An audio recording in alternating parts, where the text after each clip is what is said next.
Oye, para un momento. ¿Sabías que hay una biblioteca en el Vaticano a la que ni el Papa puede entrar fácilmente?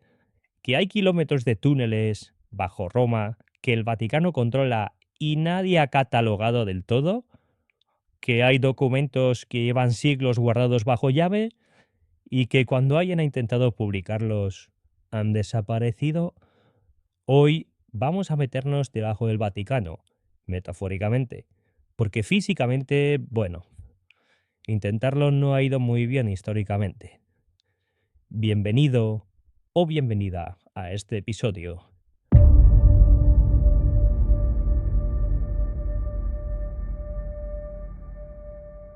Bienvenido a Tentando el Secreto. Antes de comenzar, apaga la luz, coge unas palomitas y prepárate para descubrir lo que no deberías saber. Esto no es solo un vídeo, es una entrada a lo prohibido. Hoy vamos a hablar de lo que hay bajo la ciudad más pequeña del mundo y lo que se esfuerza mucho en que no veamos.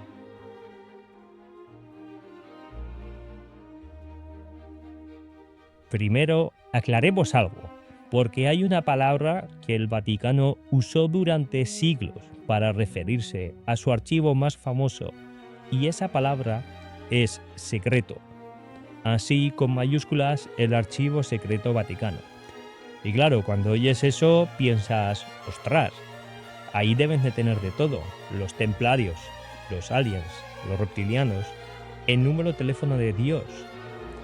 Pero espera, aclaremos algo antes. La palabra secreto, en latín, ¿de dónde viene? No significa escondido, significa privado o apartado, como cuando alguien dice que va a un lugar apartado a pensar. El archivo fue privado del Papa, su archivo personal. No era para esconder conspiraciones, aunque eso no quita que haya cosas muy interesantes dentro. Vale. Entonces, el nombre es menos escandaloso de lo que parece.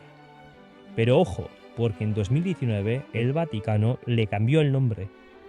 Ahora se llama Archivo Apostólico Vaticano. ¿Por qué cambiarle el nombre después de 4 siglos? Misterio número 1. Y mira, acceder a este archivo no es tan fácil. Necesitas ser investigador acreditado, mandar una solicitud, justificar por qué quieres ver esos documentos y solo puedes pedir que te traigan ciertos documentos. No puedes entrar a curiosear tú solo. Nadie puede. Tengo que preguntarle algo a mi experta. ¿Cuántos documentos hay ahí dentro? Nadie lo sabe con exactitud. El propio Vaticano habla de más de 85 kilómetros lineales de estanterías. 85 kilómetros. Para hacerte una idea, eso es más o menos la distancia de Madrid a Toledo, solo en documentos apilados en línea recta. ¿85 kilómetros? Me paro aquí un momento porque necesito que te imagines eso. 85 kilómetros de papeles, pergaminos, manuscritos, cartas, libros. Y solo tienes acceso a una pequeña parte.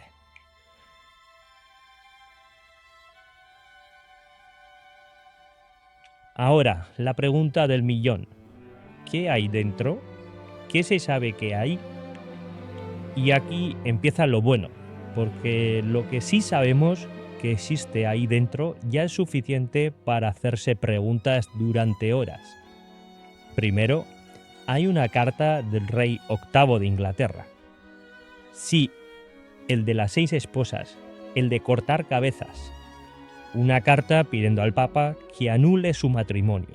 El Papa dijo que no. Enrique se enfadó, tanto que se inventó su propia iglesia. Literal, la iglesia anglicana existe porque un tipo quería divorciarse y el Papa no le dejó. Segundo, hay documentos del juicio a Galileo el hombre que dijo que la Tierra giraba alrededor del Sol, y la Iglesia procesó por hereje. Esos documentos existen, y a partir de ellos fueron accesibles solo a partir de los años 90. Tercero, hay correspondencia de la época de la Inquisición, cartas, procesos, condenas, todo guardado. Cuarto, y esto me parece lo más fuerte, hay documentos relacionados con la Segunda Guerra Mundial, el papel del Vaticano durante el nazismo, las comunicaciones con Hitler, que sabían cuándo lo supieron, qué hicieron o no hicieron. Estos documentos llevan décadas siendo objeto de debate histórico. ¿Cuándo se abrieron esos archivos de la guerra? En 2020, el Papa Francisco abrió los archivos del papado de Pío VII, el Papa que estuvo durante la Segunda Guerra Mundial.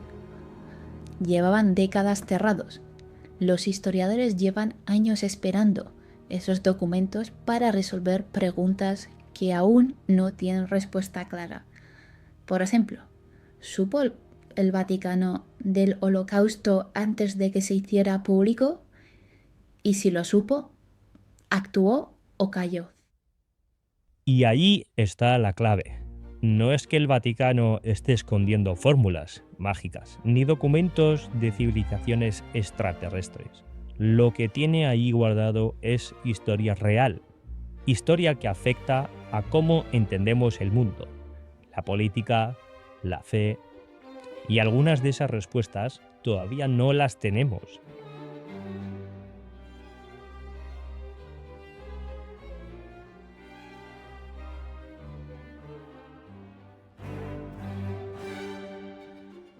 Pero si el archivo ya es fascinante, espera a que te cuente lo que hay debajo, literalmente, debajo. Bajo el Vaticano hay una red de túneles, cámaras y galerías que llevan siglos sin ser completamente exploradas ni documentadas públicamente. Empecemos por lo más conocido, las grutas vaticanas. Son una serie de cámaras funerarias directamente bajo la Basílica de San Pedro. Pero más abajo aún hay algo que se llama la Necrópolis Vaticana, una ciudad de los muertos, literalmente una calle romana con tumbas a ambos lados, mausoleos, inscripciones, enterrada bajo tierra desde hace 2000 años. ¿Y qué hay en esa necrópolis exactamente? La necrópolis fue descubierta oficialmente en los años 40 durante unas obras bajo la basílica. Lo que encontraron fue una calle romana entera con mausoleos paganos y cristianos mezclados, datados del siglo I al IV. Y en el centro de esa necrópolis, bajo el altar mayor de la basílica, encontraron lo que el Vaticano afirma que son los huesos del apóstol Pedro, la tumba que buscaban. Eso fue un hallazgo histórico, pero solo se permitió el acceso controlado a arqueólogos seleccionados, y la zona sigue siendo de acceso muy restringido. Los huesos de San Pedro, literalmente, el Vaticano dice que sí, que están allí. Los científicos que lo estudiaron en los años 60 dijeron que son consistentes con un hombre de entre 60 y 70 años del siglo I. Pero la verificación independiente es casi imposible. ¿Por qué? Están bajo el altar mayor de la iglesia más importante del cristianismo. No puedes simplemente ir a coger una muestra. Pero mira, vamos más allá. ¿Por qué los túneles no acaban allí? El Passeggio di Borgo, ¿lo conoces?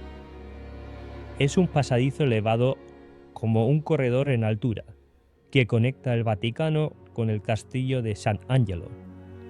Tiene más de 85 metros. Fue construido en el siglo XV y fue usado por los papas para escapar, literalmente, para huir cuando los atacaban. ¿Cuántas veces se usó ese pasadizo de emergencia? Hay dos episodios famosos. El primero en 1494, cuando el Papa Alejandro VI lo usó para escapar de las tropas francesas de Carlos VIII. El segundo, y más dramático, en 1527, durante el saqueo de Roma. El Papa Clemente VII escapó por el Pasetto mientras Roma ardía literalmente a su alrededor. Tardó varios meses en poder salir del castillo. Los soldados saquearon la ciudad durante semanas. El pasadizo.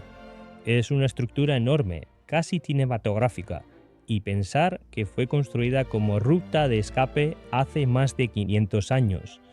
Eso dice mucho de la vida que llevaban los papas.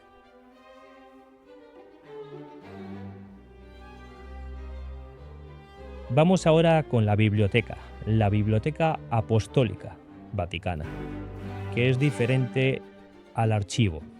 Ojo, el archivo tiene documentos administrativos, cartas, registros. La biblioteca tiene libros, manuscritos, textos y algunas cosas que llevan siglos sin que nadie las haya leído. La biblioteca tiene más de 1.800.000 documentos, de los cuales ¿cuántos crees que están digitalizados y disponibles para el público?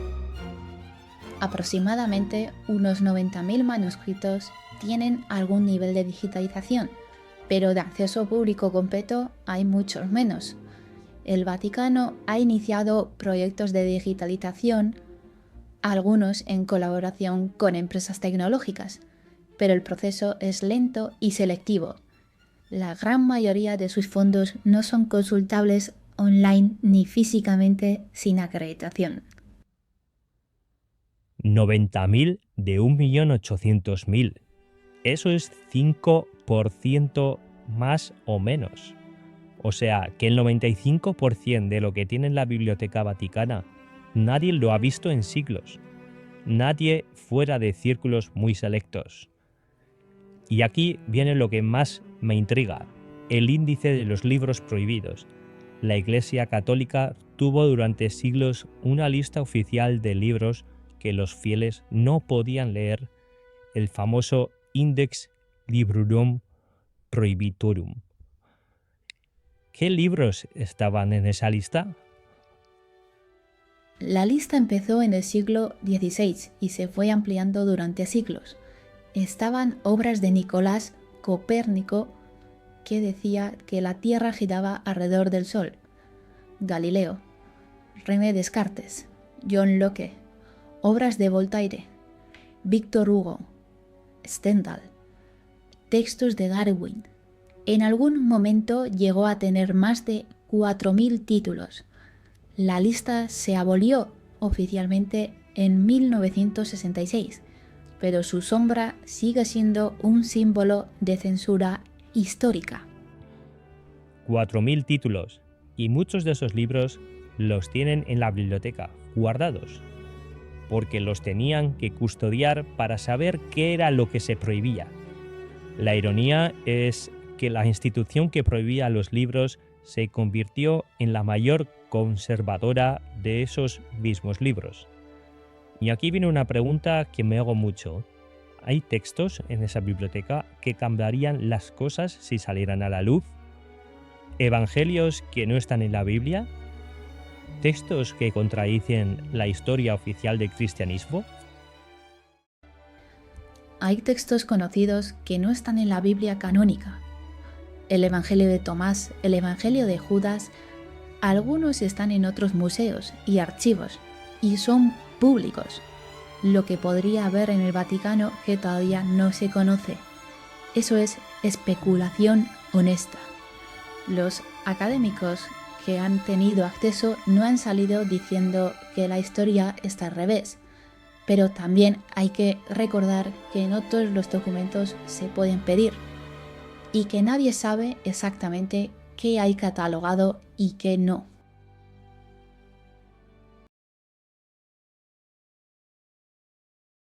Hablemos un momento de seguridad. Porque todo esto que te estoy contando está protegido. La Guardia Suiza son los soldados que ves en el Vaticano, con esos uniformes coloridos que parecen sacados de una película de Wes Anderson. Amarillo, azul, rojo, lanzas y alabardas. Parecen decorativos, pero no lo son. ¿Cuántos años llevan existiendo? La Guardia Suiza fue fundada en 1506, más de 500 años de historia interrumpida. Son el ejército permanente más pequeño del mundo y uno de los más longevos. Para entrar hay que ser ciudadano suizo, católico, soltero, menor de 30 años y haber hecho el servicio militar en Suiza. Además, reciben entrenamiento moderno en armamento contemporáneo. Esos uniformes coloridos esconden una fuerza de seguridad muy profesional. 500 años protegiendo el mismo lugar, no está mal. Y luego están los archivos propiamente dichos. El acceso físico al archivo apostólico requiere una acreditación que puede tardar meses en conseguirse. Una vez dentro, no puedes llevar cámara, no puedes sacar documentos originales sin supervisión, no puedes fotografiar libremente. Los empleados saben exactamente qué has pedido y qué has estado mirando. ¿Ha habido casos de periodistas o investigadores a los que les hayan negado el acceso? Sí, aunque el Vaticano rara vez da explicaciones públicas, los académicos hablan de documentos que existen en los índices, pero que cuando los solicitas te dicen que no están disponibles o que están en restauración o simplemente que no se pueden consultar. No hay ninguna obligación legal de explicar por qué. El Vaticano es un Estado soberano. Sus archivos son suyos. Estado soberano. Eso es importante recordarlo. El Vaticano no le debe transparencia a nadie. No hay un parlamento que le pida cuentas. No hay una prensa libre interna. No hay leyes de transparencia que apliquen. Lo que el Vaticano decide que no se ve, no se ve.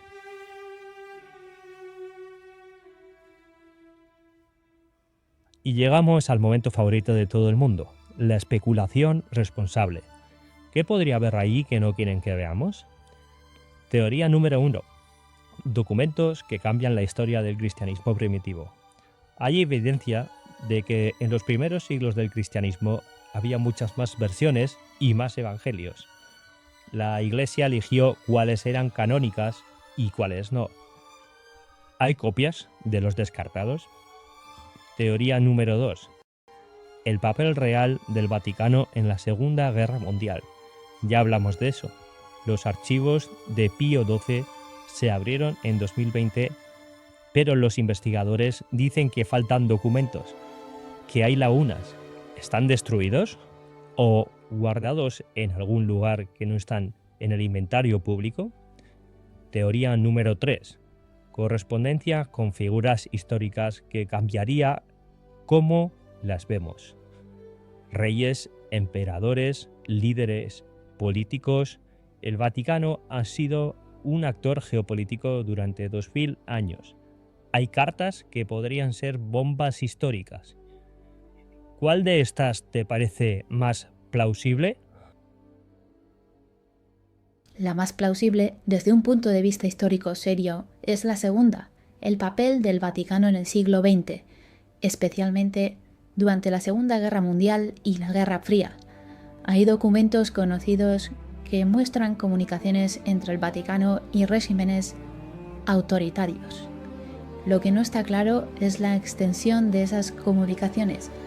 Los historiadores que han podido trabajar con los archivos de 2020 dicen que hay información importante, pero que también faltan muchas piezas. Eso puede significar que se perdieron, que se destruyeron o que están en otro lugar. ¿Otro lugar? Esas dos palabras son las más inquietantes del episodio. Mira, al final de este episodio solo quiero que te quedes con una idea. No hace falta inventarse conspiraciones que el Vaticano sea fascinante. Lo que sabemos que existe ya es suficiente para pasarte horas leyendo, investigando o haciéndote preguntas. 85 kilómetros de documentos, una necrópolis romana enterrada bajo la mayor iglesia del mundo, un pasadizo de escape medieval, una biblioteca con billones de textos que nadie ha leído, archivos cerrados durante décadas sobre uno de los momentos más oscuros de la historia moderna. ¿Hay algo sobrenatural ahí dentro? Probablemente no. ¿Hay algo que cambiaría cómo entendemos la historia? Casi con toda seguridad sí. Y la próxima vez que veas esos guardias suizos con sus uniformes coloridos pensando que son decorativos, recuerda que llevan 500 años allí. Algo está cuidando. Si te está gustando este episodio, ya sabes lo que tienes que hacer. Y si conoces algún misterio del Vaticano que no hemos contado hoy, déjalo en los comentarios, porque esto es solo la superficie. Literalmente. Hasta el próximo episodio.